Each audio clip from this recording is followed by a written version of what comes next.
এখানেও সংখ্যালঘু সংখ্যাগুরু হয়ে যাচ্ছে। এই দমনপীড়নকে আটকাতে, এই দমনপীড়নকে বন্ধ করতে যদি চান, আপনাকে আপনার জনপ্রতিনিধি তৈরি করতে হবে।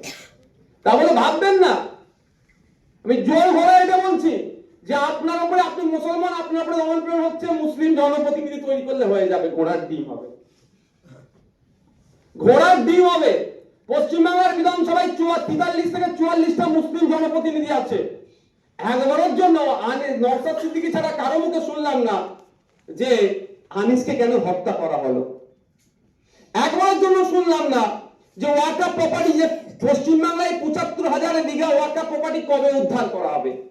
একবারের জন্য শুনলাম না নওশাদ সিদ্দিকী ছাড়া যে আলিয়া বিশ্ববিদ্যালয় সহ পশ্চিমবাংলার সংখ্যালঘুদের আর্থসামাজিকভাবে কিভাবে, মুসলমানদেরকে আর্থসামাজিকভাবে কিভাবে ডেভেলপ করা যাবে।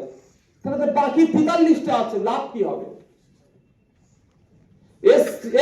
ওবিসি যে সার্টিফিকেট বাতিল হয়েছে রাজ্য সরকারের ব্যর্থতার জন্য, দূরদর্শিতার অভাবের জন্য, অপরিপক্কতার জন্য বাতিল হয়েছে।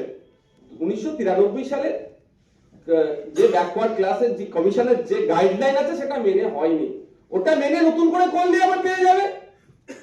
তা না করে সুপ্রিম কোর্টে যাচ্ছে। অবশ্য সুপ্রিম কোর্টে যাওয়া দরকার, কিন্তু ওখানে সে তারিখ পে তারিখ, তারিখ পে তারিখ, তারিখ পে তারিখ। আমার নিজের কিছু মামলা করা আছে, আমার নিজের নামে একটা মামলা করেছি, আর আমি একটা মামলা চালাচ্ছি যার ওবিসি সার্টিফিকেট বাতিল হয়েছে, তার আইসিএফের পক্ষ থেকে আমার দুটো মামলা চালাচ্ছি।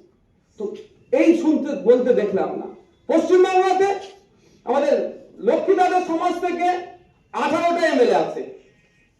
দেউচা পাঁচে মিলে যে অন্যায় হলো, যে অন্যায় চলছে, ফেক এসটি সার্টিফিকেট পুরুলিয়ার অগরপুরে বিভিন্ন জায়গায় যেভাবে আদিবাসীদেরকে ক্রমশ কোণঠাসা করে তাদের অধিকার কেড়ে নেওয়া হচ্ছে, এবং লেটেস্ট যেটা হয়েছে 2023 সালে যে ফরেস্ট অ্যাক্ট অ্যামেন্ডমেন্ট করে যেভাবে আবার সেই সম্পত্তিগুলোকে, জল জমি জঙ্গলের স্বাভাবিক অধিকার যেটা ছিল যেটা কেড়ে নেওয়ার যেটা চেষ্টা হচ্ছে, কোনো কাউকে বলতে শুনলাম না সেই অর্থে।